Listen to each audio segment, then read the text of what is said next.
Ah, tu as besoin de parler dans ma vidéo. OK. Bon, on va rendre grâce à Dieu ce soir. Aujourd'hui, nous allons encore prier, mais avant de commencer le moment de prière, je voulais quand même exhorter un peu le monde, exhorter l'Église, exhorter l'Église que nous sommes. OK? Quand nous prenons nos Bibles dans le livre d'Apocalypse, chapitre 22, Apocalypse 22, à partir du verset 17, donc on est vraiment dans la dernière partie d'Apocalypse. On est dans le dernier chapitre d'Apocalypse et pratiquement les derniers versets, sachant que Apocalypse se termine par le verset 21. Donc la fin de la Bible, c'est Apocalypse 22, 21. Mais dans Apocalypse 22, 17, ok, le Seigneur dit, Apocalypse 22, 17, le Seigneur, la Bible dit, et l'Esprit, amen, avec grand E, c'est-à-dire et le Saint-Esprit, et l'épouse qui est l'Église de Jésus, et l'Esprit et l'épouse, amen, disent ensemble. L'Esprit dit, l'épouse dit. Amen. L'Esprit et l'épouse, les deux disent, viens. Amen. L'Esprit et l'épouse, l'Esprit et l'épouse, les deux disent, viens. Amen. Et quand l'Esprit et l'épouse... Oui. Pourquoi tu mets robe là-dessus? C'est maman qui m'a dit. C'est tous les lundis que je vais de... On entend la maison de Rodrigue. Excusez-moi. Ouais. On entend la maison de voilà. Amen. Voilà, comme ça, je pense que j'ai une main. En fait, j'ai changé la vision. Voilà, j'ai une meilleure main sur... OK. Bon, allez, rechalom à tout le monde. Hein, Alex, Rodrigue, Cynthia, Roberta, Laetitia, Mary. Il y a quelqu'un qui est sur sa terrasse. Ghislain, Cédric, Gladys, Stéphanie. Voilà, OK. Bon, et un numéro de téléphone qui est connecté. Amen. Voilà, donc je disais, on reprend nos Bibles dans le livre d'Apocalypse, chapitre 17, Apocalypse chapitre 22, verset 17. OK, Apocalypse 22, verset 17. Il dit, et l'Esprit et l'épouse, c'est-à-dire l'Esprit avec grand E, c'est le Saint-Esprit et l'épouse. Amen. Qui est l'Église. Quand la Bible parle de l'épouse, dans la Bible, ça parle de l'Église de Jésus. Les deux disent, viens. Et que celui qui entend, c'est-à-dire celui qui entend les paroles de Christ, celui qui entend les paroles du Saint-Esprit à travers la lecture du livre d'Apocalypse, amen, que celui qui entend dise, viens. Amen. Que celui qui entend dise, viens. Et que celui qui a soif vienne, que celui qui veut prenne de l'eau de la vie gratuitement. Je le déclare à quiconque entend les paroles de la prophétie de ce livre. Si quelqu'un y ajoute quelque chose, Dieu le frappera des fléaux décrits dans ce livre. Et si quelqu'un retranche quelque chose des paroles du livre de cette prophétie, Dieu retranchera sa part de l'arbre de vie et de la ville sainte, décrit dans le livre. Au verset 20, il dit, celui qui atteste ces choses dit, oui, viens bientôt. Oui, viens bientôt. Amen. Viens Seigneur Jésus, viens. Et ensuite il dit, que la grâce du Seigneur Jésus soit avec tous. Amen. Donc quand vous lisez ces parties-là, il y a une chose qui est très importante qui revient à la surface. C'est que Jésus revient à un moment où l'Esprit, le Saint-Esprit et l'Église sont d'accord, sont tous les deux d'accord pour demander à Jésus de revenir. Amen. Jésus revient quand l'Esprit et l'Église sont d'un commun accord, sont d'accord et prient ensemble et parlent ensemble pour dire à Jésus, viens. Vous voyez? Et c'est à ce moment-là que, effectivement, quand l'Église soupire après le retour de Jésus, soutenu par le Saint-Esprit, c'est à ce moment que Jésus effectivement vient. Pourquoi je dis ça? Vous savez, dans la Bible, il y a un passage qui dit, si deux d'entre vous s'accordent sur la terre pour demander quoi que ce soit, cela leur sera donné par mon Père qui est dans les cieux. Il y a une puissance dans la prière d'accord. Il y a une puissance dans le fait que deux personnes s'entendent et prient pour la même chose et demandent la même chose. Il y a une puissance dedans. Il a dit, si deux d'entre vous s'accordent pour demander quoi que ce soit, cela leur sera donné par mon Père qui est dans les cieux. S'ils s'entendent, s'ils s'accordent. Vous voyez? Donc, la prière peut être puissante. La prière peut être extraordinaire. La prière peut bouleverser des choses. Et d'ailleurs, quand les disciples ont demandé à Jésus, ils ont dit, Seigneur, enseigne-nous à prier. Je ne sais pas si vous m'entendez bien. Ça va, le son est bien? Oui, très bien, pasteur. Merci. OK. Donc, les disciples ont dit, Seigneur, enseigne-nous à prier. Et quand Jésus leur enseignait à prier, il a dit, que ta volonté soit faite sur la terre comme au ciel. Que ton règne vienne. Vous voyez? Deux choses très importantes. Il a prié, il a dit, que ta volonté soit faite sur la terre comme au ciel. Et il a dit, que ton règne vienne. Donc, si on n'a pas besoin de prier pour que le règne de Dieu vienne, Jésus n'allait pas dire dans la prière que ton règne vienne. Est-ce que vous m'entendez? Quand Jésus enseigne à prier, il sait très bien que chaque mot, chaque intonation, chaque parole pèse. Chaque intonation a un poids, a un objectif. Il n'est pas là pour nous entretenir avec des formules qui sont inutiles. C'est pour ça que quand vous prenez la prière du Notre Père, c'est une prière qui est chirurgicale. C'est un plan de prière. Et il n'y a pas un mot qui déborde, qui est inutile. Et dans cette prière, au milieu de cette prière, Jésus va dire que ta volonté soit faite sur la terre comme au ciel. Donc, ça fait partie des sujets de prière. Ça fait partie, c'est-à-dire que quand tu as identifié la volonté de Dieu, si tu veux que cette volonté de Dieu la puisse se faire, tu dois prier pour ça. Amen. C'est ce que Jésus dit. Jésus dit, priez pour que la volonté de Dieu se fasse. Donc, ça ne sert à rien de dire, oui, si c'est la volonté de Dieu, ça va se faire. Parce qu'il y a beaucoup de gens qui sont très paresseux spirituellement. Ils sont très paresseux dans la prière. Ils n'ont pas de discipline de prière. Ils n'ont pas de vie de prière. Donc, pour eux, c'est un peu trop facile de trouver des arguments, de trouver des choses pour pouvoir éliminer certains sujets de prière. Parce que tu dis, oui, c'est la volonté si c'est la volonté de Dieu, je n'ai pas besoin de prier pour ça. Jésus dit, ça peut être la volonté de Dieu, et même si c'est la volonté de Dieu, ça ne te dispense pas de prier pour ça. Tu dois prier pour ça. Amen. Ensuite, il dit quoi? Que ton règne vienne. Donc, nous tous on dit, oui, le royaume de Dieu va venir sur la terre. Le royaume de Dieu va venir sur la terre. Oui, le royaume de Dieu va venir sur la terre. Le royaume de Dieu va s'installer sur la terre. Mais est-ce que le royaume de Dieu va venir par l'impulsion de ta prière ou bien est-ce que le royaume de Dieu va venir par l'impulsion de la prière de quelqu'un d'autre? Parce que je vais te dire quelque chose, le royaume de Dieu va venir en réponse à la prière des enfants de Dieu. C'est-à-dire qu'à un moment, comme on l'a vu dans Apocalypse chapitre 22, verset 17, l'esprit et l'épouse, les deux disent ensemble, viens. OK? Maintenant, je vais vous dire quelque chose. Là encore, j'ai échangé avec des collègues pasteurs sur des sujets quand même assez importants de la fin des temps. Et dans l'éclairage qui a été apporté, l'éclairage que je leur ai donné, je leur ai dit franchement, il y a une chose qui est sûre et certaine, hein, c'est que les chrétiens ne veulent pas. Là, actuellement, on n'est pas encore prêt pour que Jésus revienne.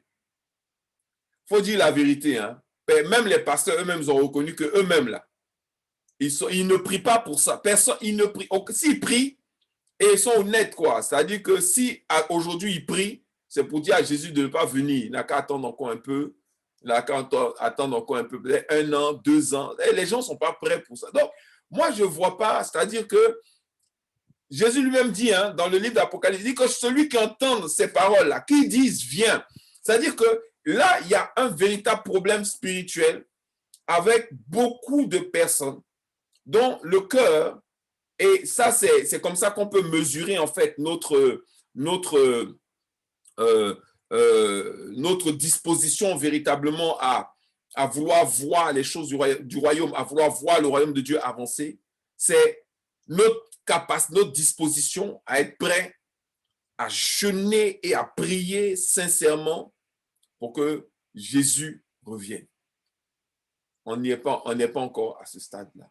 Ça veut dire que on a encore des choses qu'on aurait voulu accomplir, qu'on n'a pas accompli, des choses qu'on veut réaliser, qu'on n'a pas réalisées. Notre cœur est encore attaché à beaucoup de choses de ce monde. On pense qu'il y a des choses qu'on peut rattraper, qu'on n'a pas encore rattrapé, qu'on peut faire, voilà, et ce genre de choses.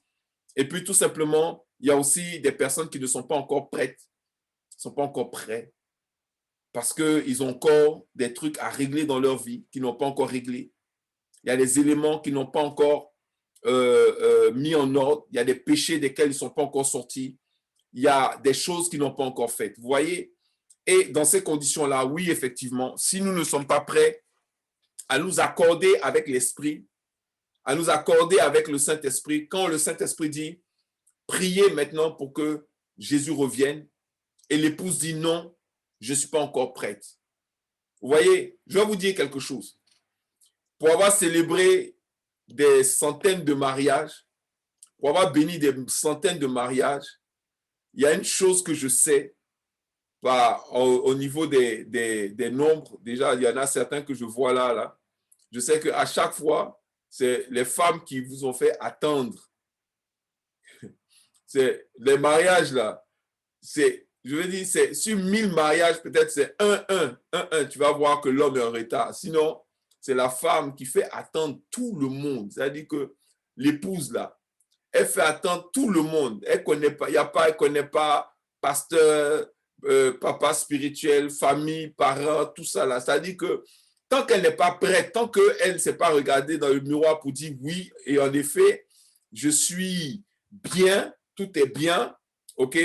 Les gens vont attendre. Des fois, même on lui dit, ben, c'est exagéré maintenant. On dit, non, prends ton temps, c'est ton jour, c'est ton jour. Donc, vous voyez que, or, sur le plan spirituel, c'est l'Église qui est l'épouse. Donc, tant que l'épouse n'est pas prête, tant que l'épouse n'est pas prête véritablement pour l'union avec l'époux, là, il n'y a aucun mariage qui peut se faire. Donc, il n'y a aucun enlèvement qui peut se faire. Oh my God. J'espère que je parle à quelqu'un aujourd'hui. Ce que je veux vous dire, c'est quoi? C'est que si nous, on est la génération qui allons connaître les noces de l'agneau, qui allons vivre l'enlèvement, qui allons expérimenter ce miracle extraordinaire, c'est qu'il y a un réveil, une prise de conscience extraordinaire qui doit se passer pour ramener le cœur des enfants de Dieu, pour ramener le cœur des enfants de Dieu vers Dieu, quoi. Et leur regard, et leur pensée, et leur comment on appelle ça, et leurs ambitions, et ce genre de choses. Or, c'est pas ce qu'on voit. Déjà, avant, c'était déjà grave. Maintenant, les ambitions, les aspirations, les désirs, la volonté des gens, ce n'est pas ça. Je vais accélérer l'exhortation pour qu'on puisse avoir un petit temps de prière. Vous vous rappelez tous de la naissance de Jésus, non? Hein? Dans Luc, la Bible nous parle de ça dans le livre de Luc, je crois chapitre 2. Luc chapitre 2 s'intitule La naissance de Jésus. Mais dans Luc chapitre 2, qui parle de la naissance de Jésus, on nous parle d'une dame, d'une sœur qui s'appelle Anne. Luc chapitre 2, verset 36. Qui s'appelle Anne. La Bible dit, en parlant d'Anne, il y avait aussi une prophétesse. il y avait aussi une prophétesse, Anne, fille de Panuel, de la tribu d'Asser. Elle était fort avancée en âge et elle avait vécu 7 ans avec son mari depuis sa virginité, restée veuve et âgée de 84 ans. Amen. Elle ne quittait pas le temple. Amen. Elle ne quittait pas le temple. Et elle servait Dieu. Hein? Elle servait Dieu comment? Nuit et jour, dans le jeûne et dans la prière. Étant survenue elle aussi à cette même heure, elle louait Dieu et elle parlait de Jésus à tous ceux qui attendaient la délivrance de Jérusalem. Amen. Alléluia. Amen. Amen. Amen. Luc chapitre 2, verset 36. Donc la Bible va nous parler de cette sœur qui s'appelle Anne. L'âge de la virginité en Israël, c'est 16 ans. OK? Donc c'est une fourchette entre 16 et 17 ans. Donc, entre 16 et 17 ans, Anne a été mariée. OK? Elle a été mariée. Et elle a vécu avec son mari depuis l'âge de la virginité. Elle a vécu avec son mari 7 ans. Donc, on suppose qu'elle est allée jusqu'à l'âge de 24 ans. À l'âge de 24 ans, elle est devenue veuve. Quand elle est devenue veuve, là, à 24 ans, elle était quoi? Une jeune veuve. Normalement, une jeune veuve, dans sa tête, à 24 ans, parce que moi, je connais des sœurs à 24 ans, elles ne sont pas encore mariées. Donc, elle, à 24 ans, elle avait déjà connu le mariage. Mais ses objectifs, c'est-à-dire que dans sa tête, dans sa pensée, c'était que Jésus vienne. Ce n'était pas que je vais me marier aussi, moi aussi je connais le mariage, moi aussi je connais le plaisir du mariage, moi aussi je vais faire pour moi un peu, il faut que les gens viennent, machin, faut que... Non, non, non. Être dans sa tête, c'était, il faut que Jésus revienne. Il faut que Jésus revienne. Il faut que Jésus revienne. Regardez, elle avait 24 ans. De 24 ans à 34 ans. De 34 ans à 44 ans. De 44 ans à 54 ans. De 54 ans à 64 ans. De 64 ans à 74 ans. Et de 74 ans à 80. La Bible dit quoi? Elle était âgée de 84 ans. Ça veut dire que entre l'âge de 24 ans jusqu'à 84 ans, pendant 60 ans, nuit et jour, Anne jeûnait, priait, criait à Dieu pour que Jésus puisse venir. Est-ce que la naissance de Jésus a été prophétisée? Oui. De la même manière que le retour de Jésus a été prophétisé. De la même manière que l'enlèvement de l'Église a été prophétisé. Mais ce n'est pas parce que quelque chose a été prophétisé qu'on ne doit pas jeûner et prier ou qu'on ne doit pas prier pour que cette chose-là puisse s'accomplir. Est-ce que vous me suivez? Donc, elle a pris ce ministère-là et elle a prié, jeûné, prié pendant 60 ans. C'était le désir de son cœur. Aujourd'hui, on ne voit pas ce désir-là. C'est-à-dire que combien de chrétiens, combien de personnes veulent que Jésus revienne? C'est-à-dire que quand ils sont maudits, non, ils ne veulent pas. Même quand c'est dur, ils ne veulent pas. La pauvreté, même les chicotes, mais ils veulent d'abord sortir de la pauvreté pour goûter aussi la prospérité un peu d'abord avant que Jésus revienne. Maintenant, ceux qui sont prospères là, ils sont tellement à l'aise aussi sur la terre que non, ils ne veulent pas aussi que Jésus revienne. Donc, ceux qui sont... Ça veut dire que quel que soit le cas de figure, les célibataires, ils veulent goûter le mariage aussi avant que Jésus revienne. Maintenant, ceux qui sont... Ça veut dire qu'il n'y a pas une catégorie qui est prête, quoi. C'est une personne. Il y a pas... Tu prends 100 chrétiens, peut-être c'est...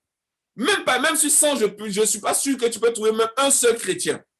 Donc, moi, déjà, je peux vous dire que Jésus, là, il n'est pas prêt de revenir. C'est-à-dire que la seule manière...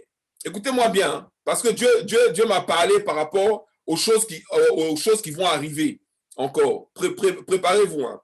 La seule manière pour que Jésus revienne, hein, c'est qu'il faut que la terre soit devenue tellement amère pour les enfants de Dieu, pour l'épouse. Hein, tellement dure pour l'épouse que les gens ils vont laisser petit à petit toutes leurs ambitions. Regardez, quand il y avait les histoires de confinement, de coronavirus et tout ça là, hein, les gens, ils avaient recommencé à se dire non, faut que Jésus revienne. On parlait du retour de Jésus.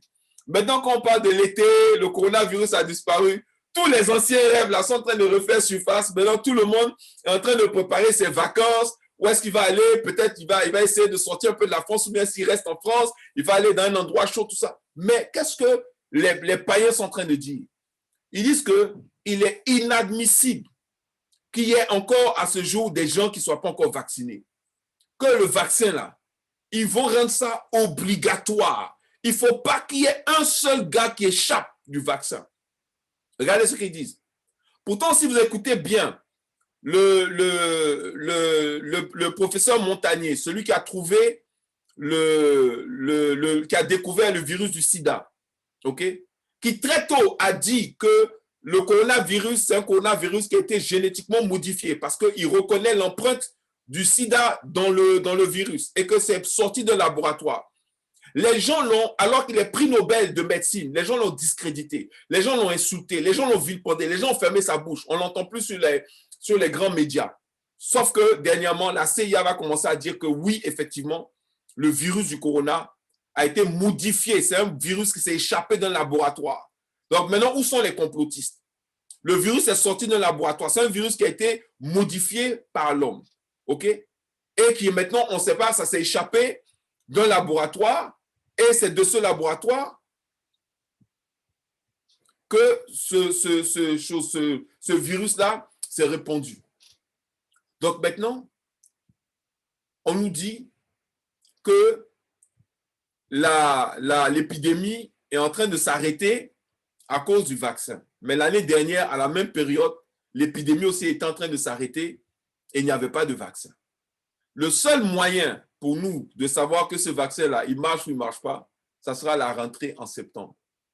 Mais le même professeur Montagnier, il dit, tous ceux qui ont pris le vaccin, d'ici 2 ans, il ne leur donne pas 2 ans pour qu'ils voient les conséquences de ce vaccin-là.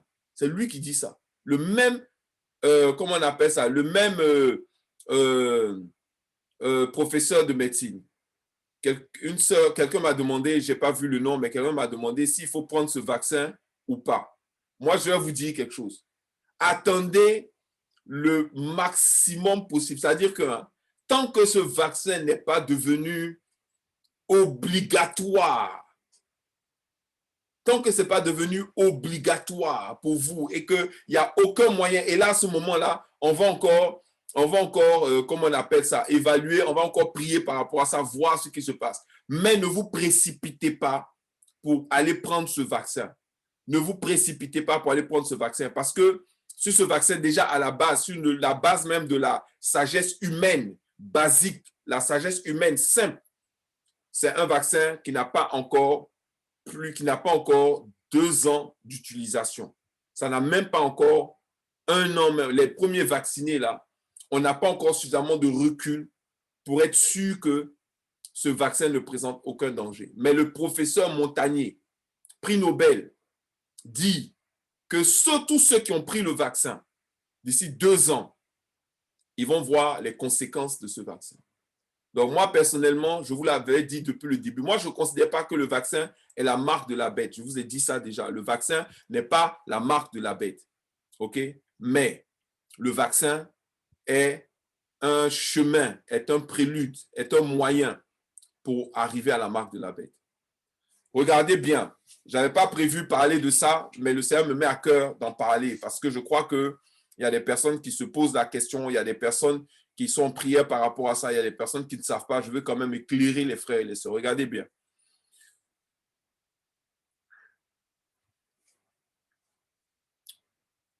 Depuis quelques jours, les gens disent quoi? Que les certificats de vaccin sont falsifiés.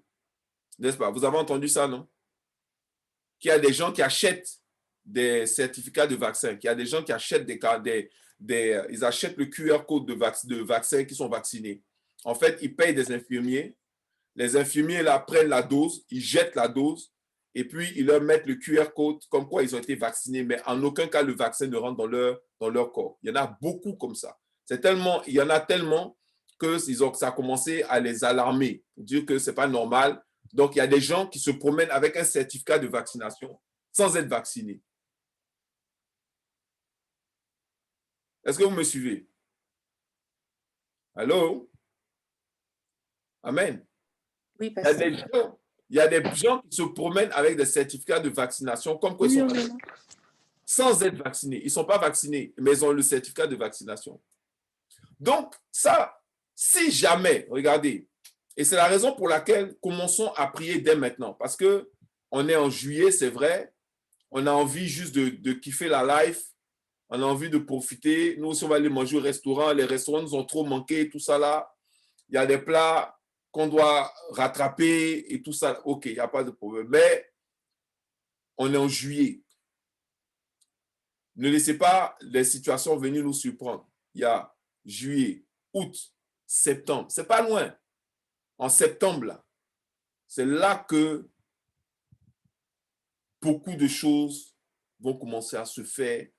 Et on va rentrer dans une période d'accélération qui va surprendre les gens. Qui va surprendre les gens parce qu'il ne restera plus suffisamment de temps à ceux qui sont là actuellement pour pouvoir accomplir la mission pour laquelle l'ennemi les a emmenés. Est-ce que je parle à quelqu'un ce soir? Amen. Amen. Je ne sais pas si je parle à quelqu'un. Alléluia. Ne laissez pas, il ne faut pas qu'on laisse aucune situation. Regardez, les vierges folles, il y avait 10 vierges. 5 vierges sages, 5 vierges folles. OK? Les vierges folles, elles se sont laissées surprendre. Les vierges sages, elles n'ont pas été surprises. Amen. Donc, nous ne pouvons pas et nous ne devons pas nous laisser surprendre par cette situation. Alléluia. Et nous devons être comme Anne. C'est-à-dire que petit à petit, il faut que notre cœur se dirige encore plus vers le royaume de Dieu, vers les choses du royaume, vers la volonté de Dieu, vers, comment on appelle ça, le retour du Seigneur, vers la manifestation de la grâce de Dieu, vers le désir de voir Dieu être glorifié dans notre vie, dans notre cœur, dans la vie de nos enfants, parce que nos enfants aussi doivent être sauvés, dans nos familles, dans notre ministère, dans tout ce qu'on fait. Alléluia. On doit vouloir avoir le Dieu se glorifier dans notre vie. Amen. Dieu se glorifier dans notre vie que d'être porté vers le monde, l'amour du monde, les choses du monde. Et je ne dis pas que le monde n'existe pas. Oui, le monde existe, c'est bon, on est dans le monde. La Bible dit qu'on n'est pas, on vit dans le monde. On n'est pas du monde, mais on vit dans le monde. Donc, le monde aura toujours cette attraction-là sur nous, sur notre vie, sinon on n'est pas des hommes. Amen. Mais il ne faut pas qu'on se laisse entraîner par le train de ce monde, dans cet aveuglement, dans cette euphorie-là, qui ne prend pas en compte la voie de l'esprit, la direction de l'esprit, pour ensuite se retrouver perdu totalement dans cette situation. Alléluia. C'est pour ça que Dieu dit que les temps dans lesquels nous vivons sont des temps où il doit y avoir un réveil dans la prière. Amen. L'Église doit prier, l'épouse doit prier, l'épouse doit prier, poussée par l'Esprit. Le Saint-Esprit et l'épouse doivent s'unir pour pouvoir prier. Parce que le plus grand, la terre va vivre dans les jours qui viennent le plus grand bouleversement que la terre n'ait jamais connu. Tu ne peux pas rentrer dans le plus grand bouleversement que la terre n'ait jamais connu sans t'être préparé de la manière dont tu ne t'es jamais préparé. Quand Jésus lui-même a dû connaître la croix, il est allé dans le jardin de Gethsémane, il a atteint un niveau de prière, d'intensité dans la prière tel que il transpirait des gouttes de sang. Il y avait du sang dans sa sueur. Il a atteint une dimension de prière, d'intensité dans la prière qu'il n'avait jamais connue auparavant. Et c'est ce qui lui a permis de pouvoir surmonter la croix, de pouvoir avoir la victoire sur la croix et de pouvoir triompher de la croix. Alléluia. Ceux qui vont prendre part à l'enlèvement ne vont pas prendre part à l'enlèvement par hasard.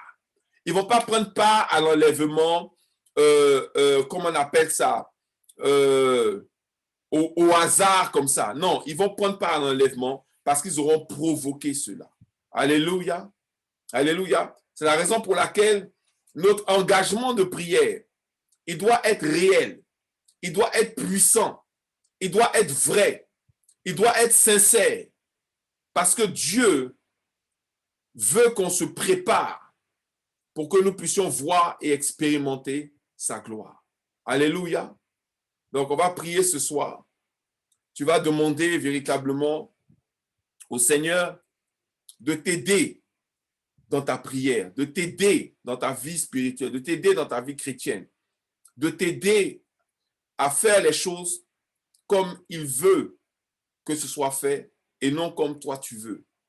Tu vas prier que sa volonté soit faite sur la terre.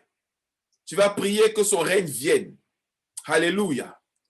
Tu vas prier que véritablement Dieu utilise l'Église, utilise notre Église, Winners Life, utilise notre vie, utilise notre énergie, utilise notre argent, utilise nos finances, utilise nos dons, utilise nos talents, utilise nos frères et nos sœurs pour pouvoir provoquer et anticiper et provoquer son retour. Alléluia. Et provoquer l'installation de son règne sur cette terre. Que Dieu t'utilise pour ça, comme il a utilisé Anne, que Dieu t'utilise. Élève la voix et prie ton Dieu là où tu es ce soir. Alléluia. Élève la voix et prie ton Dieu. Et on prie le Seigneur ce soir. Alléluia. Tous ceux qui sont connectés, tous ceux qui suivent cette vidéo, c'est un message de Dieu pour vous. C'est un message de Dieu pour l'Église. C'est un message de Dieu pour l'épouse. C'est un message de Dieu pour ceux qui entendent. Il dit que ceux qui entendent, qu'ils disent « Viens ». Alléluia. Est-ce que tu vas faire partie de ceux qui vont être les outils des temps de la fin? Ou bien est-ce que tu vas faire partie de ceux qui vont se laisser distraire, qui vont s'éloigner, qui vont se refroidir, qui vont s'endormir, pour être surpris pendant la nuit? Je ne m'endormirai pas au nom de Jésus. Je ne m'endormirai pas au nom de Jésus. Je refuse de m'assoupir comme les disciples qui n'ont pas pu prier, ne serait-ce qu'une heure avec Jésus. Ils ont dormi alors que Jésus se préparait. Eux, ils dormaient. Jésus se préparait, eux, ils dormaient. Quand l'épreuve est arrivée, ils ont fui, ils n'ont pas pu tenir parce qu'ils n'étaient pas prêts. Alléluia. Alléluia. Là où tu es, élève la voix. Élève la voix. Crie à Dieu. Crie à Dieu. Que le Saint-Esprit, tu as vu, il dit l'Esprit et l'épouse. Ce genre de prière ne peuvent se faire de manière réelle, de manière puissante, de manière efficace, que si l'Esprit est derrière. Alléluia. Je suis sûr que Anne n'a pas pu avoir ce niveau de consécration sans la présence de l'Esprit, ce n'était pas possible. Il n'y a que le Saint-Esprit qui est capable de créer, comme on dit, il crée en nous le bon vouloir et le faire. Il est l'auteur et il est le consommateur de notre foi. Que le Saint-Esprit génère la foi dans ta vie maintenant au nom de Jésus. Que le Saint-Esprit génère la crainte de Dieu dans ta vie au nom de Jésus. Que le Saint-Esprit génère l'amour de la parole, l'amour du royaume, l'amour des âmes perdues, l'amour du Seigneur, l'amour de sa parole au nom de Jésus. Élève la voix. Élève la voix. Crie à Dieu. Je veux faire partie, Seigneur, de l'armée de ceux qui vont provoquer ton retour. Qui vont provoquer ton retour. Je veux, Seigneur mon Dieu, que moi et ma famille, nous te servions comme Josué l'a proclamé. Je veux faire partie, Seigneur, de ceux qui ont un esprit différent. De ceux qui ont un esprit différent. Et qu'en ce jour du 1er juillet, qui est exactement le premier jour de la deuxième moitié de l'année, alors que tu as proclamé, Seigneur mon Dieu, que ça allait être une année de basculement. Si basculement il doit y avoir, nous sommes dans une période d'accélération. Nous sommes dans une période d'accélération. Oui, Seigneur, parce que tes promesses sont oui et amen. Et nous n'allons pas rester les bras croisés, nous n'allons pas rester les mains croisées pour attendre, alors que, Seigneur mon Dieu, tu veux que nous suscitions, parce que, regardez, l'ange a répondu à la prière de Daniel, après qu'il ait prié et jeûné pendant 21 jours. Il a dit, le premier jour, ta parole, ta prière a été entendue au ciel et Dieu a envoyé la réponse, mais il y avait des résistances. Mais c'est à force de prier, de persévérer, j'ai reçu l'énergie, j'ai reçu la force et voilà, je t'emmène la réponse à ta prière. Alléluia. Que l'Église puisse se lever. D'abord notre assemblée, mais également toutes les églises réelles, toutes les églises de Jésus du monde entier. Et que le Seigneur souffle un vent de réveil. Alléluia. Un vent de réveil. Un vent de réveil. Un vent de réveil. Un vent de réveil. Un vent de réveil. Seigneur, souffle un vent de réveil. Manifeste ta grâce dans nos vies, dans la vie de chaque personne ici ce soir. Chaque personne connectée, Seigneur. Nous ne voulons pas être dans le superficiel. Nous ne voulons pas être dans l'apparence. Nous ne voulons pas être dans la photo. Nous voulons, Seigneur, être dans le réel. Nous voulons être dans le vrai. Nous voulons être dans la profondeur. Nous voulons être, Seigneur mon Dieu, dans l'esprit. Nous voulons, Seigneur mon Dieu, être les vierges sages qui grandissent, qui se développent, qui se préparent et qui vont voir ta gloire se manifester. Oui, Seigneur mon Dieu, agis. Agis, agis dans nos cœurs, agis dans nos vies. Ouvre des portes. Ouvre des portes. Transforme les portes. Transforme les portes d'opposition. Transforme-les. Les portes de blocage, transforme-les. Les malédictions, transforme-les. Tu es seul, le seul capable de pouvoir changer les malédictions en bénédictions. Le seul capable de pouvoir emmener celui qui est dans la froideur, celui qui est dans le sommeil, de pouvoir l'emmener dans le réveil. Que tout ce qui est lourdeur, tout ce qui est sommeil spirituel, tout ce qui est lourdeur spirituelle, Seigneur mon Dieu, soit renversé et que nous rentrions dans une phase de réveil spirituel. Alléluia. Quelqu'un dit, Seigneur, réveille ma vie, réveille mon âme, réveille mon âme, réveille mon cœur. Alléluia. Réveille-moi, réveille-moi. Réveille-moi. Beaucoup prient, ils disent, Seigneur, envoie le réveil. Mais le réveil commence toujours par des personnes. Ça commence toujours par quelqu'un. Donc, le réveil ne va pas commencer par quelqu'un et puis venir vers toi. Le réveil va commencer dans ta vie et va être contagieux. Alléluia. Oui, Seigneur, envoie le réveil, envoie le réveil. Et s'il y a un réveil qui doit venir à Winners Life, ce réveil-là, il va commencer par nous. Il va commencer par nous. Donc, on doit se réveiller. Tu ne dois pas dormir. Tu ne dois pas être alourdi. Ton esprit ne doit pas être alourdi. Tu ne dois pas être distrait. Tu ne peux pas te distraire. Refuse la distraction au nom de Jésus. Refuse la lourdeur au nom de Jésus. Refuse le sommeil spirituel au nom de Jésus. Refuse d'être écrasé au nom de Jésus. Nous refusons ces choses au nom de Jésus. Au nom de Jésus. Au nom de Jésus. Et nous proclamons le réveil de notre vie de prière, le réveil de notre vie d'évangélisation, le réveil de notre vie de consécration, le réveil de notre vie d'engagement, le réveil de notre vie d'accomplisseur et d'accomplissement, de miracles et de prodiges. Nous déclarons que cette année de basculement sera effective et réelle dans notre vie et qu'il y aura un basculement dans les choses surnaturelles. Alléluia. Alléluia. Là où si tu le crois, tu dis Amen, Amen, Amen. Il y aura un basculement dans le surnaturel dans ta vie au nom de Jésus. Un basculement dans le surnaturel. Un basculement dans le surnaturel. Un basculement dans l'extraordinaire. Un basculement dans l'accélération. Un basculement dans une autre dimension. Oui, Seigneur. Merci. Merci pour ce basculement. Merci pour ce basculement. Merci pour cette transformation. Merci pour cette transformation. Merci pour ce changement. Merci, Seigneur mon Dieu, parce que ton Saint-Esprit agit. Il entre dans notre vie et il manifeste sa grâce. Il manifeste sa gloire. Il manifeste sa gloire. Et tout ce qui est du plan de l'ennemi pour nous détruire, pour nous ralentir, pour nous affaiblir, pour nous surprendre, pour nous piéger, tout ce qui est du plan de l'ennemi, nous avons le discernement pour le renverser et nous avons la force, la puissance pour le renverser.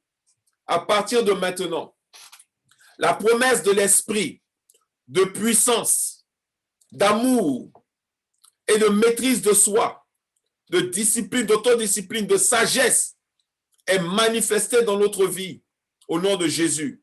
Et nous grandissons en sagesse et en stature, en puissance et en autorité, en grâce et en onction, pour être à la hauteur des oppositions, à la hauteur des enjeux. Que notre chair se taise, que notre chair soit affaiblie, mais que notre esprit soit réveillé. Notre âme et notre esprit soient attirés vers toi et que la chair soit crucifiée. Je crucifie ma chair au nom de Jésus et je lève mon âme et mon esprit. Et je déclare que chaque personne ici s'élève dans son âme et dans son esprit au nom de Jésus, au nom de Jésus, au nom de Jésus. Et le peuple de Dieu dit Amen. Amen. Amen. Amen, amen, amen, amen, amen. Amen. Amen. Amen. Amen. Alléluia. Amen. Alléluia. Alléluia. Merci Seigneur. Merci Seigneur pour ta grâce. Merci Seigneur pour ce message de réveil. Amen. Donc, encore une fois, ne nous laissons pas alourdir, ne nous laissons pas submerger par la lourdeur. On refuse cette lourdeur. Nous entrons, comme on l'a dit jeudi passé, dans des temps d'accélération. Hein? Dans des temps d'accélération, dans des temps véritablement où les choses vont aller très, très vite. Mais il ne faut pas que ce soit une accélération sans le réveil. Alléluia. On avait parlé des 4 R. Il y a un 5e R qui est le R du réveil. Alléluia. Et le Seigneur nous exhorte en disant, réveille, lève-toi, sois éclairé car ta lumière arrive. Moi, je déclare également, lève-toi, levons-nous. Amen. Car notre lumière arrive. Notre lumière, c'est Jésus et il arrive, mais il n'arrivera pas si on n'est pas disposé à ce qu'il vienne. Amen.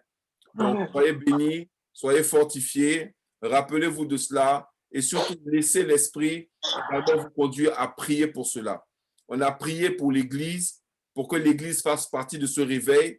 Je voudrais qu'on prie pour ça encore, que là où tu es, tu lèves la voix, tout le monde, vous activez vos micros. On va prier véritablement que le Saint-Esprit suscite un vent de réveil pour le retour de Jésus dans notre assemblée. Au nom de Jésus. Ce sera la prière d'unité pour la fin et puis nous allons nous dire au revoir. Alléluia. Alléluia. Alléluia.